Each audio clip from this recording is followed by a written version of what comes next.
بات نکلے گی تو پھر دور تلک جائے گی۔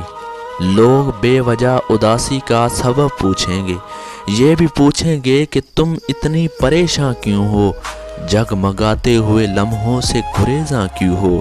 انگلیاں اٹھیں گی سوکھے ہوئے بالوں کی طرف، ایک نظر دیکھیں گے گزرے ہوئے سالوں کی طرف۔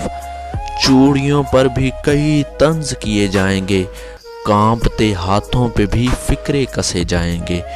پھر کہیں گے کہ ہنسی میں بھی خفا ہوتی ہیں، اب تو روحی کی نمازیں بھی قضا ہوتی ہیں۔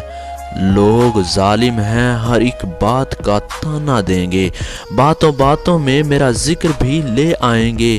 ان کی باتوں کا ذرا سا بھی اثر مت لینا، ورنہ چہرے کے تاثر سے سمجھ جائیں گے۔ چاہے کچھ بھی ہو، سوالات نہ کرنا ان سے، میرے بارے میں کوئی بات نہ کرنا ان سے۔ بات نکلے گی تو پھر دور تلک جائے گی۔